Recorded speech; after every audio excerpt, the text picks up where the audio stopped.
Para nós entendermos talvez um pouquinho melhor o significado deste plano de Amã, que é o plano central na história do livro de Esther, nós precisamos recuar mesmo ao princípio da Bíblia.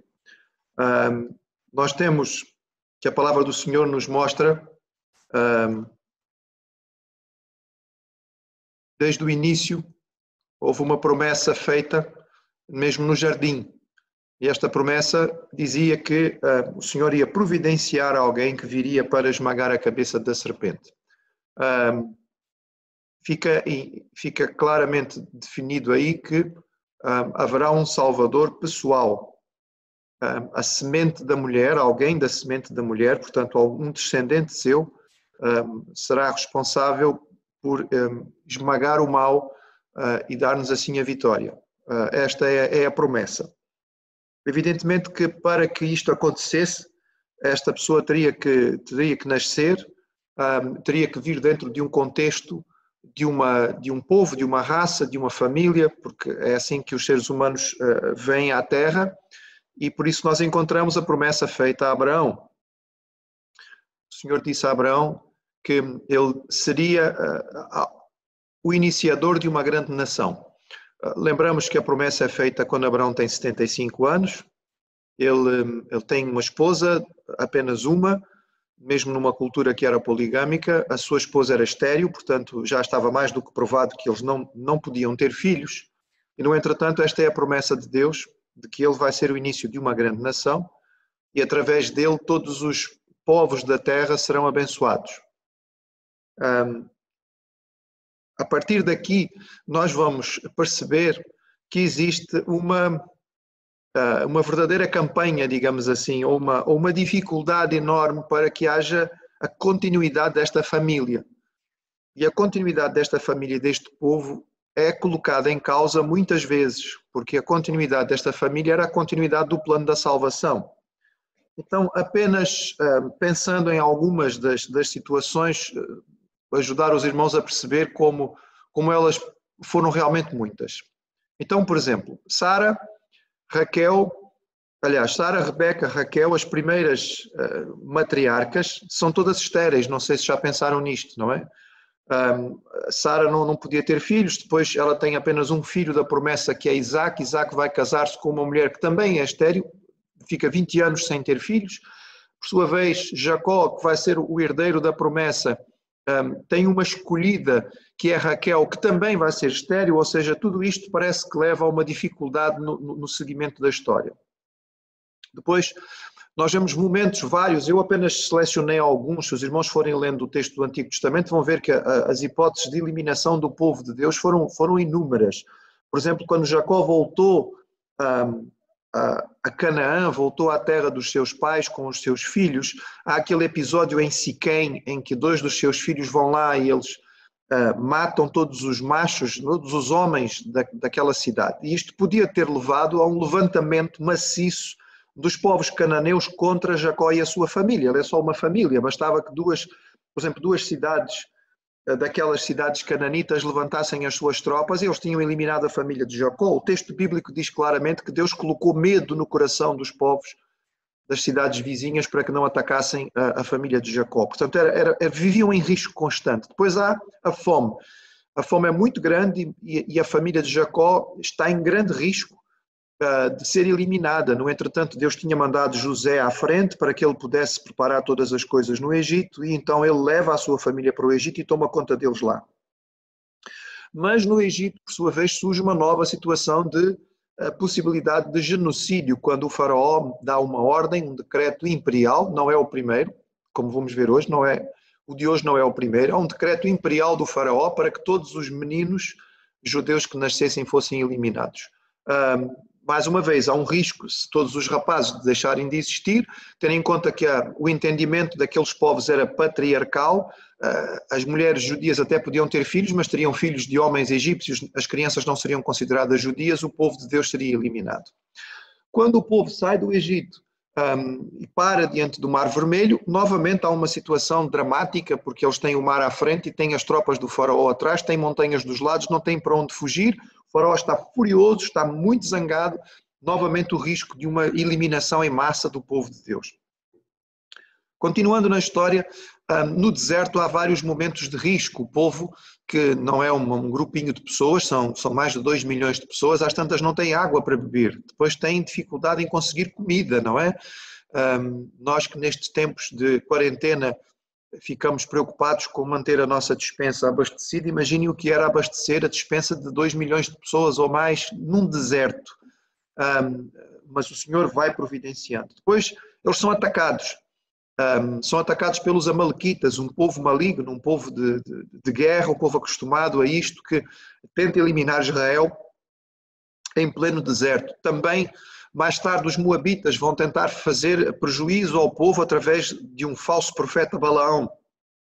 Quando eles chegam à terra de Canaã, nós vemos vez após vez grandes coligações de exércitos cananitas contra os exércitos de Israel. Em todos estes momentos existe um risco concreto e prático de que Israel seja eliminado.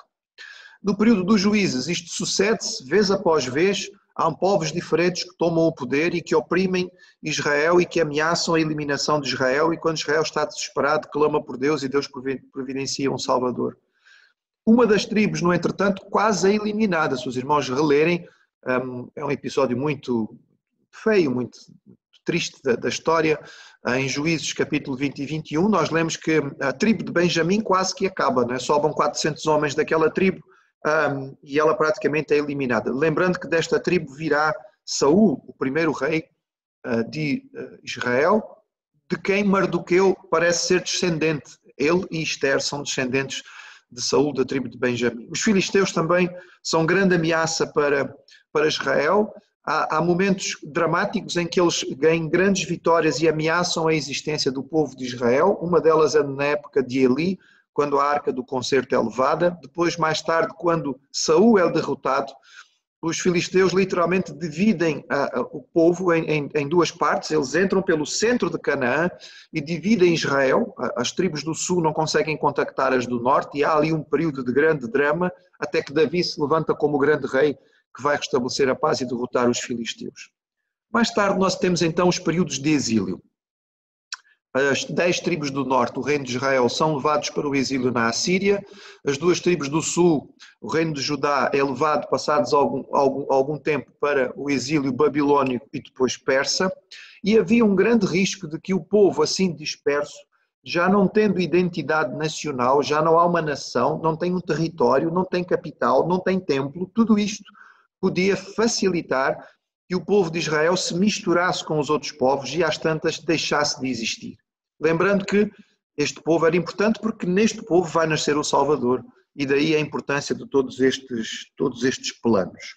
Então parece que nós vivemos numa situação de grande ansiedade para a persistência deste povo e é neste contexto que nós temos então a história de Esther. Lembrando que a história de Esther se passa na época do rei Assuero, é o nome que temos na nossa versão. Ele é conhecido como Xerxes, o primeiro Xerxes. Ele é o imperador do grande império persa que se estende desde a Índia até à Grécia e ao Egito, portanto era o maior império do mundo até então, em termos históricos. E todos os episódios que nós lemos acontecem numa das capitais persas, que era a Suzã. A capital que era usada durante mais tempo, era uma capital importante para o povo. Vamos então abrir as nossas Bíblias em Esther capítulo 3 e vamos ler o que é que encontramos na descrição. Semana passada, os irmãos devem se lembrar, foi introduzido este novo personagem que se chama Amã. Ele é um príncipe, aparentemente ele pertence ao povo amalequita e ele seria descendente do rei Agag, aquele rei a quem Saul tinha recebido ordem de Deus para eliminar, tanto ele quanto tudo o que era do povo amalequita. Saul não cumpriu a sua função, não foi obediente a Deus, foi repreendido e substituído por causa da falta de obediência nesta situação. No entretanto, os amalequitas persistiram e este príncipe amalequita, por alguma maneira, ele chega a uma posição de grande importância na corte do imperador. Ele é o número 2, depois do imperador Xerxes, ele é a pessoa mais importante do reino. Há uma ordem que todos devem se curvar diante dele, mas Mardoqueu não se curva. uma questão de princípio, por uma questão de saber que este homem pertence a uma raça que é inimiga do seu povo, ele não se curva diante de Amã. E Amã fica então muito zangado. Esta situação leva a que as pessoas insistam para descobrir qual é a raça, qual é o povo, ou qual é o motivo pelo qual Mardoqueu não se curva diante de Amã. Então, como ele não faz isto, ele vem a descobrir, ou vem-se a descobrir, porque Mardoqueu é pressionado e acaba por explicar: olha, eu não me curvo diante dele, porque ele pertence a este povo, e este povo é inimigo mortal do meu povo, eu sou israelita, e ele pertence aos amalequitas. Pronto, e desta maneira a informação é transmitida de que Mardoqueu pertence ao povo de Israel. E Amã toma esta decisão. Ele não vai apenas eliminar o seu adversário pessoal, que ele considera seu grande inimigo, Mardoqueu, mas ele agora toma a decisão de eliminar todo o povo de Israel. E como é que ele vai fazer isto? O texto diz então no capítulo 3, versículo 7. No primeiro mês, que é o mês de Nissan, no ano 12º do rei Assuero, portanto havia 4, 5 anos que Esther era a esposa favorita, se lançou Pur. Pur é uma palavra de origem acadiana, é Acádia esta palavra. Acádia é uma das civilizações daquela região da Mesopotâmia, e a palavra significa sorte. Isto é, a sorte perante Amã, para cada dia e para cada mês, até o 12º mês, que é o mês de Adar. Os persas eram profundamente supersticiosos. Eles não faziam nada sem procurar os augúrios. A imagem que eu coloquei para os irmãos não é persa, é romana, mas todos os povos da antiguidade o faziam. Os romanos, por exemplo, liam os augúrios ou a sorte nas entranhas de animais, ou então no voo dos pássaros, conforme o tipo de pássaro, qual era a direção que o pássaro voava. Isto podia ser um bom augúrio ou um mau augúrio. E normalmente as pessoas não faziam nada sem antes perguntar primeiro aos adivinhos, aos augúrios, o que é que deviam fazer. Faço a viagem? Faz ou não faz? Faz. Ok. Vou fazer quando? Começa tal dia. Havia dias considerados bons, maus. Havia o lançar sortes para descobrir em qual dia que se podia fazer esta viagem. Então, tudo era feito desta maneira. No Império Persa, por influência da religião babilónica, acreditava-se que no primeiro mês do ano, é curioso porque os deuses desta mitologia parece que estão presos ao calendário, mas no primeiro mês de cada ano do calendário seguido por eles acreditavam que os deuses faziam uma espécie de assembleia. Havia uma convenção dos deuses nos locais sagrados da mitologia deles, e os deuses então traçavam o destino da humanidade para aquele ano. Então este primeiro mês do ano era um mês propício para se lançar as sortes. Já que os deuses estavam a preparar o destino, era útil logo de início saber o que é que se podia descobrir, o que é que se ia acontecer. É curioso, há um achado arqueológico do rei Salmaneser III da Assíria, que nos fala sobre este tipo de lançamento de sortes, e usa exatamente a mesma palavra Pur para falar da maneira como o rei e os nobres estavam a procurar perceber o calendário. Ou seja, o programa de atividades, o calendário de atividades enfim, a organização das datas para os nobres do Império Persa e o próprio imperador eram feitas mediante o lançamento de sortes. O que Amã faz é apenas aquilo que era habitual fazer. Ele lança então as sortes no primeiro mês do ano, que era um momento propício.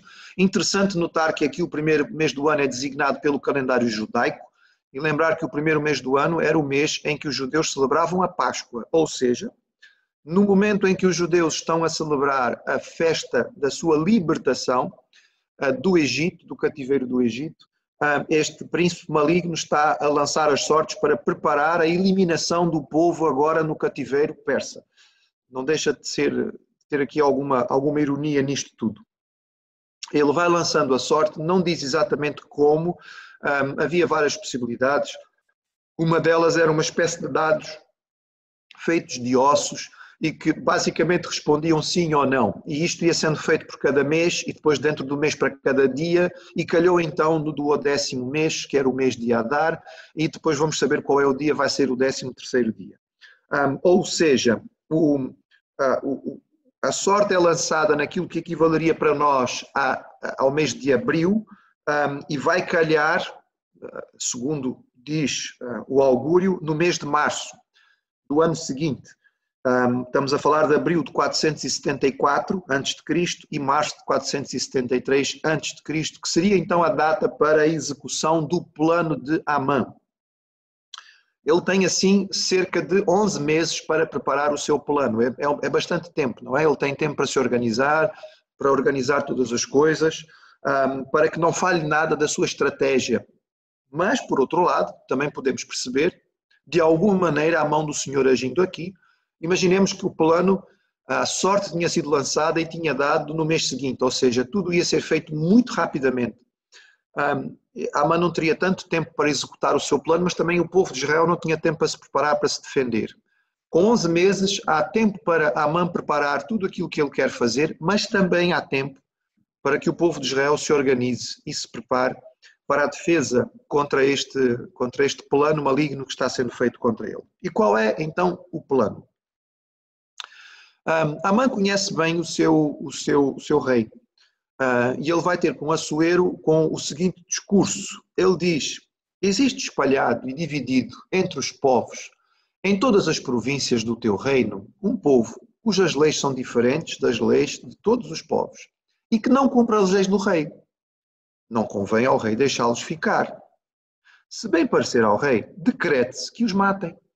E eu porei nas mãos dos que fizerem a obra 10.000 talentos de prata, para que entrem nos tesouros do rei. Então tirou o rei o anel da sua mão e o deu a Amã, filho de Amedata, o Agagita, adversário dos judeus, e disse o rei a Amã: esta prata te é dada, como também este povo, para fazeres dele o que bem parecer aos teus olhos. Nós sabemos que Assuero, pelo que já vimos do episódio da rainha Vasti, sabemos que Assuero é um homem temperamental, ele toma decisões precipitadas, ele não é um homem que medite, que pense sobre o assunto, ele toma decisões muito sérias e muito importantes, porque as leis persas não podiam ser alteradas, e sendo uma palavra dele uma coisa tão importante, ele devia certamente pesar mais o que ia dizer, mas ele não o faz. E aqui já há uma lição para nós, temos que pensar, porque aquilo que nós falamos depois não volta atrás, a verdade é esta, nós não podemos meter outra vez a palavra na boca. Então Amã vai jogar com isto, e sabendo que este homem é um homem que toma e usa a sua autoridade de forma tão temperamental, ele vai lançar aqui estas questões. Ele começa, e o plano dele é muito bem elaborado, e ele atua conhecendo o coração do rei e a situação do reino nesta altura. Ele começa dizendo uma verdade: sim, existia um povo que estava espalhado por todas as províncias do reino. Os israelitas não estão concentrados em apenas um lugar. Havia israelitas, provavelmente, nesta altura, em muitas das províncias. Não sei se em todas, mas em muitas províncias do reino, os israelitas estariam instalados. Também é verdade, e aquilo que ele diz é correto, que eles tinham leis diferentes. Ou seja, o problema deste povo é que é um povo que tem tradições e costumes que não são os da maioria. Quase que nós podíamos dizer aqui, finalmente, pode-se começar a dizer que o povo de Israel está a cumprir a sua função, que é ser um povo santo. Ou seja, ser um povo diferente, ser um povo separado. É um povo que não se comporta como se comportam a maioria dos povos à sua volta. Este era um dos objetivos fundamentais da lei, para que servisse de testemunho de quem Deus era. O Deus de Israel era um Deus diferente. Então estas duas conversas iniciais de Amã são corretas. Realmente o povo judeu é um povo que está espalhado pelas províncias, é um povo que tem costumes e regras diferentes daquelas que são seguidas pelos persas. Agora a seguir vem uma mentira, ele diz: e que não cumpre as leis do rei. Isto não era verdade. Este povo era um povo que tinha se adaptado muitíssimo bem, era um povo que tinha prosperado de forma extraordinária no local onde estava. Nós vamos perceber isso na continuidade da história. E o momento anterior que nós lemos no fim do capítulo 2 nos prova que não era assim, porque Mardoqueu, um judeu, que tinha uma posição de destaque na corte do rei da Pérsia, foi ele que descobriu um atentado que estava a ser organizado contra o rei e foi ele que denunciou este atentado. Ora, se ele não se preocupasse com o rei nem com as suas leis, não teria dito nada. Portanto, Amã começa usando de verdade, a seguir ele usa de mentira e o inimigo muitas vezes faz isto. Ele mistura aquilo que é correto com aquilo que é falso, ele usa aquilo que é verdadeiro com aquilo que é mentiroso, e ele então apresenta isto ao rei. E ele diz, olha rei, não se pode aceitar isto, quer dizer, se nós não podemos aceitar uma mulher, Vasti, que não cumpriu a ordem do rei, não podemos aceitar um povo inteiro que não obedece ou não liga para aquilo que são as leis do rei. Portanto, temos que eliminar este povo. Tão simples quanto isto, não é? Ele propõe genocídio em massa de forma leviana e o rei Assuero vai aceitar de forma leviana. Notem bem que Assuero não pergunta que povo é. Ele nem sequer tem interesse em saber, porque Amã não termina aí, ele termina com um pormenor muito importante. Ele propõe trazer para os tesouros, para o tesouro do rei, para a tesouraria real, 10.000 talentos de prata.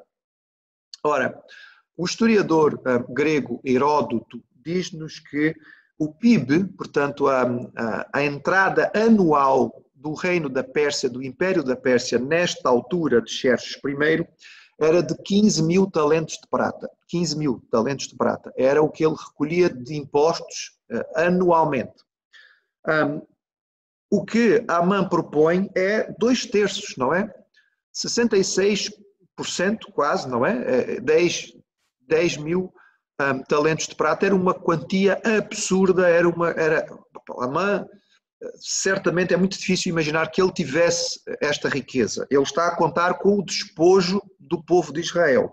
Para os irmãos terem ideia, isto equivale a 340 toneladas de prata, o que Amã está a propor. Lembramos que Xerxes fez uma grande campanha contra os persas. Ele deve ter gasto fortunas incalculáveis nesta campanha e com isto os tesouros do império estão em dificuldade. É claro que nesta altura uma proposta tão significativa é muito importante. Este rei, por um lado, e rapidamente se vê livre de um povo que, segundo o testemunho de Amã, que ele não está interessado em confirmar, é um povo que cria mal-estar no império, é um povo contrário às suas leis, simultaneamente enche os cofres, o que é bastante útil. Percebemos aqui, e eu repito, é muito difícil acreditar que Amã pudesse ter esta fortuna para poder oferecer ao rei. Ou ele tem este dinheiro e vai oferecer contando que vai poder pegar o despojo dos israelitas, ou então, e mais provavelmente, ele está a contar com todo o despojo que ele vai tirar dos israelitas para, desse despojo, dar 10.000 talentos de prata ao rei e ficar com o resto. Provavelmente ele vai ficar com também bastante. E o seu objetivo é este. A expressão do rei a Amã, esta prata te é dada, nós não devemos entender isto como uma forma do rei dizer que não estava interessado na prata.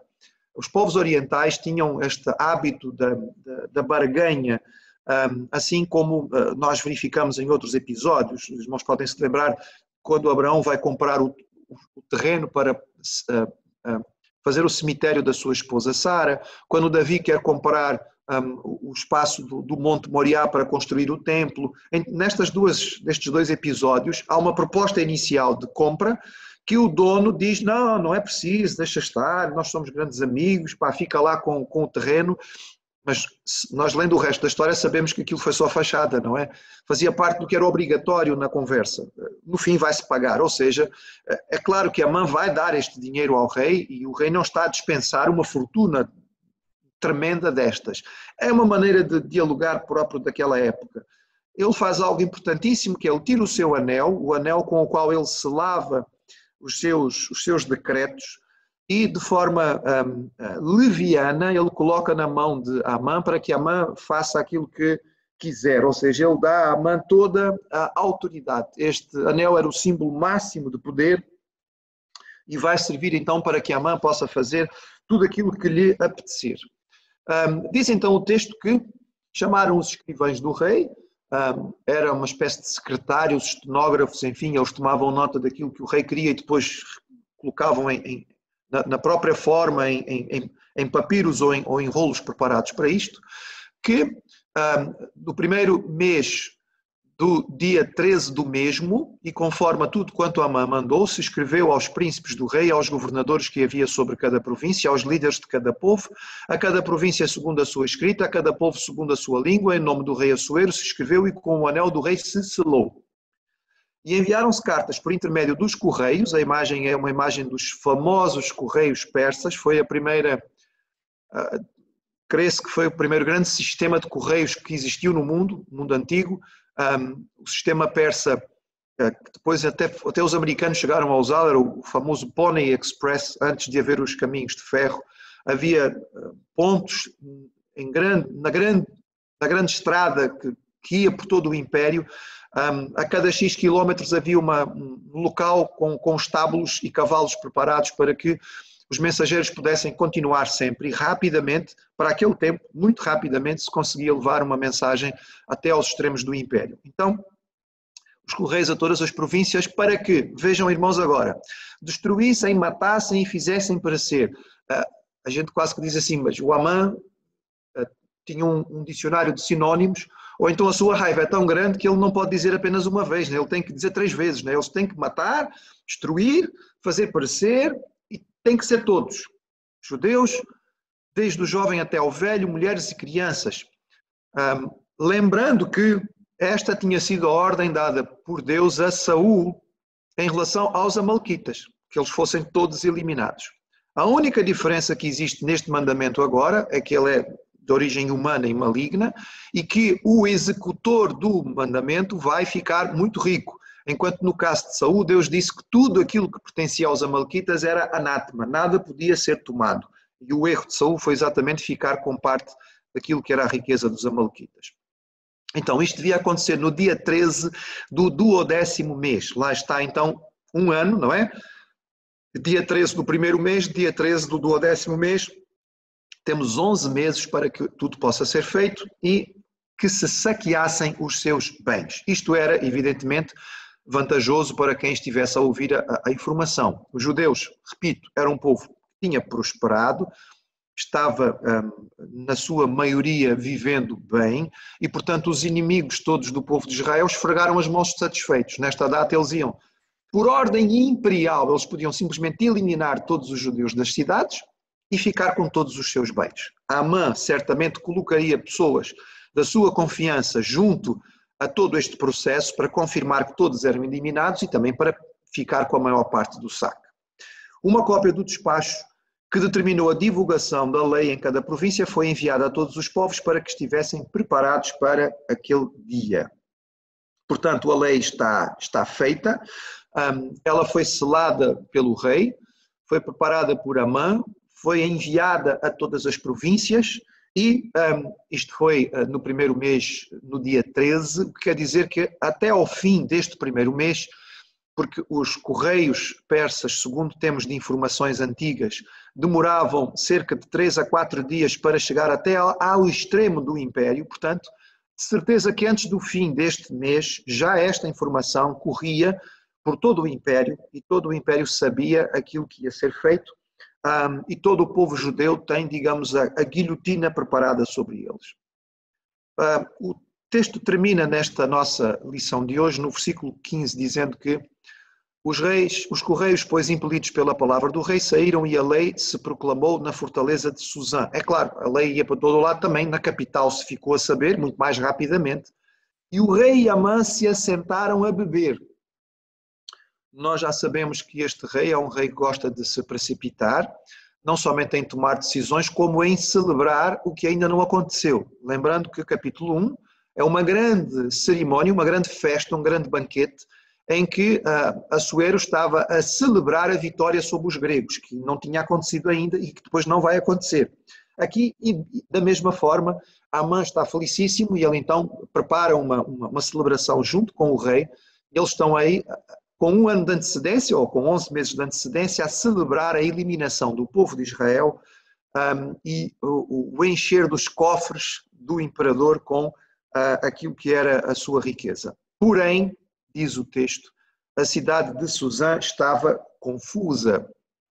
A palavra confusa aqui é consternada, estava constrangida. Nós percebemos que o povo de Israel certamente teria inimigos. Amã não seria a única pessoa que não gostaria dos judeus, mas também tinha muitos amigos, ou seja, havia muita gente que apreciava o povo. Os judeus teriam criado laços de amizade e de relacionamento com muitas pessoas em todos os lugares onde estavam. E os povos ficaram perplexos e as pessoas da capital ficaram perplexas. Lembrando novamente que Mardoqueu ocupa uma posição importante na porta do rei, portanto ele podia ser ou alguém ligado à administração ou à parte jurídica, é um homem conhecido na cidadela, as pessoas sabem quem ele é, o seu povo é ameaçado de eliminação e todos ficam surpreendidos com este decreto maligno, precipitado e tão exaustivo feito por parte do rei para a eliminação do povo de Israel. Como é que o povo de Deus vai escapar diante de um decreto imperial, real? Como já vimos, não é a primeira vez, nem foi a última, em que se fez um decreto para eliminar o povo de Israel. O faraó do Egito já o tinha feito. Na nossa era, podemos dizer assim, ainda estarão vivos irmãos que estavam cá durante a época da Segunda Guerra Mundial. Houve decreto imperial por parte de Hitler, o ditador alemão, para que os israelitas fossem eliminados. Portanto, isto é uma saga da história do povo de Deus. E a pergunta é como é que o povo de Deus vai escapar de um decreto estabelecido por um rei, sendo que este rei tem poder absoluto e os seus decretos, por tradição persa, não podem ser de forma nenhuma alterados. Como é que eles vão escapar? Isso é o que nós vamos continuar a ver nas próximas semanas, se os irmãos estiverem connosco. Eu gostaria apenas que nós meditássemos, então, em termos práticos, naquilo que é esta situação. Então, eu creio que nós devemos olhar para esta história e pensar na nossa realidade como Igreja do Senhor Jesus. O nosso inimigo, o inimigo de Deus, ele tenta de todas as formas destruir o povo do Senhor. Ele o faz de todas as maneiras que lhe são possíveis e ele nunca joga limpo. A Igreja tem sido atacada ao longo de toda a sua história, em 2000 anos, de várias maneiras. Por vezes ela foi atacada e ainda é, em alguns lugares do mundo, pela perseguição direta externa, em locais onde as autoridades dão ordem de prisão e de eliminação de todos aqueles que pertencem ao Senhor. O século XX foi o século da história, até hoje, com o maior número de mártires. Portanto, o martírio cristão não é uma coisa do passado, é uma coisa do presente. Hoje, irmãos nossos estarão a ser eliminados em vários lugares do mundo. Estarão a pagar com a sua vida, a sua fé, a sua convicção. Mas o inimigo também trabalha de outra maneira para destruir o povo de Deus. Ele faz isso, por exemplo, dentro da própria igreja, criando dificuldades, eliminando a amizade ou a alegria de estarmos como povo do Senhor. Ele cria divisões, ele cria grupos, ele altera aquilo que é a paz. Tudo isto é feito para que, de alguma maneira, o povo de Deus possa ser derrubado e destruído. Todos nós que temos algum tempo de realidade cristã e que conhecemos um pouco a história da igreja, já assistimos à divisão de igrejas. Já assistimos à destruição de comunidades, em que o inimigo entrou de uma maneira ou de outra e conseguiu quebrar a unidade dos crentes em Cristo e levar à sua separação. Portanto, nós não devemos ser tolos e perceber que esta história não é apenas uma história do passado interessante, mas é algo que diz respeito à nossa realidade atual. O inimigo luta. Nossa igreja tem vivido a sua própria experiência, nós temos vivido momentos diferentes. Há não muito tempo na história da nossa igreja nós vivemos épocas de ansiedade e de tristeza e nós sabemos que o inimigo não para de trabalhar, então é preciso que estejamos atentos.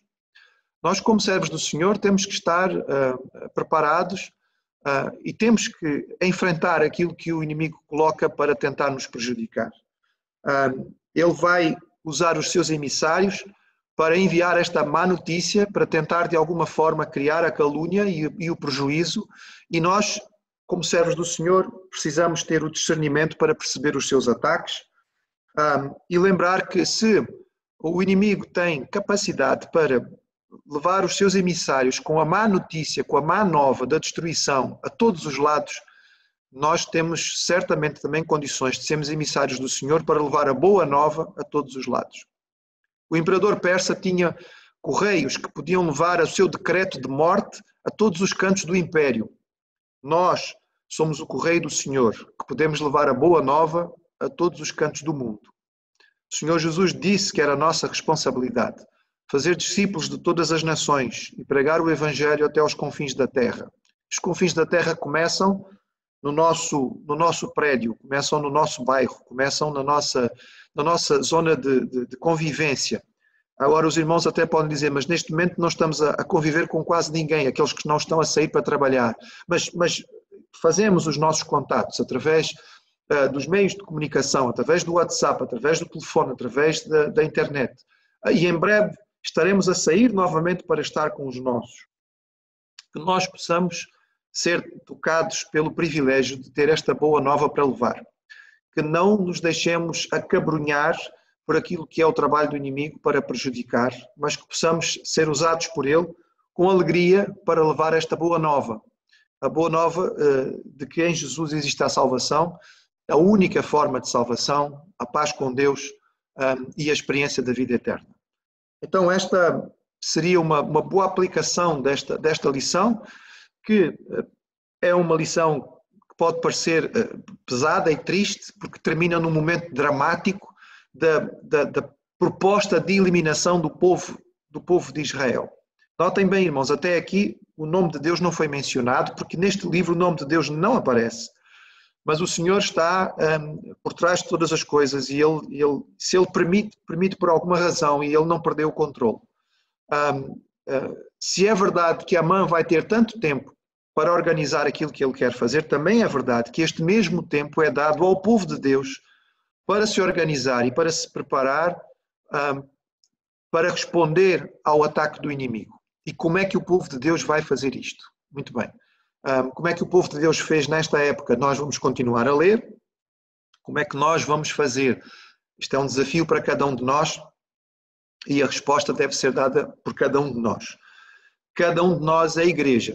Nós juntos formamos o corpo de Cristo. Que o Senhor possa nos dar discernimento e sabedoria para respondermos da forma certa.